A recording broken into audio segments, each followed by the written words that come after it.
balita na ika'y mawiwili. Mga nagbabagang kamao, mga So mga par, matapos nga po makuha ng bagong WBC Bantamweight Champion Junto Nakatani ang panalo kontra sa Mexican Champion na si Alexandro Santiago sa kanilang naging bakbakan noong linggo sa Japan at naging ganap ito na 3-Division World Champion sa boxing sports. E kaagad naman po mga idol nagmensahe ang WBC Mandatory Challenger nito, ang ating kababayan na si Vincent Astrolabio, kung saan binati nito ang Hapones sa kanyang pagkapanalo mga idol at inaasahan na daw nito ang kanilang magiging harapan sa lalong madaling panahon kapag nagkataon mga idol.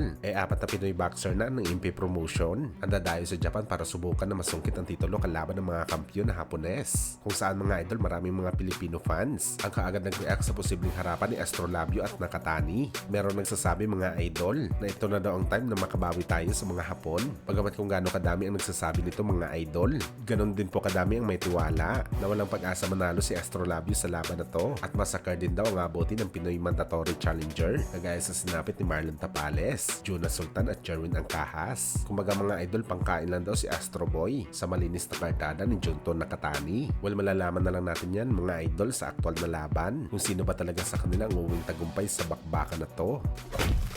Samantala speaking mga idol, sa 3-Division World Champion Junto Nakatani, nagbigay ito mga idol ng pahayag patungkol sa usapin bakbakan kontra sa kanyang kababayan ni si Naoya Inoue in the future. Ano yan ni Junto Boy mga idol? Lalabanan niya daw kahit sinong fighter ang ipapaharap sa kanya, kahit kababayan man daw nito mga idol. Pero wala daw sa isip nito ngayon ang laban kay Inoue. Focus lang daw siya mga idol at ang kanyang team na makapasok sa pound per pound boxer. Dahil simulat sa poll pa lang daw ito na ang pangarap ni Nakatani. Well, mukhang hindi talaga malabo mangyari ang tinatarget ni Junto Boy dahil sa ngayon mainit na pinag-uusapan ng kanyang pangalan sa US. Maraming mga boxing experts ang nagsasabi na deserve daw ng 3-Division World Champion na makapasok sa top 10 pound per pound. Well, para sa atin mga idol, mas deserving siguro si Nakatani kumpara kay Bam Rodriguez dahil isa lamang itong 2-Division World Champion at si Nakatani naging kampiyon na sa tatlong magkakaibang dibisyon. At itong sinasabi natin mga idol na kung meron man sasapaw sa kartada ni Inoue, malamang si Junto Boy na ito mga idol. Ibang level ang skills na meron talaga itong si Nakatani. Kung si Inoue pinagmamalaki nito ang bilis at lakas ng kanyang kamao, si Junto Boy mga idol, isang all-around fighter. Hindi lang bilis at lakas ang meron ito, mahaba ang kamay,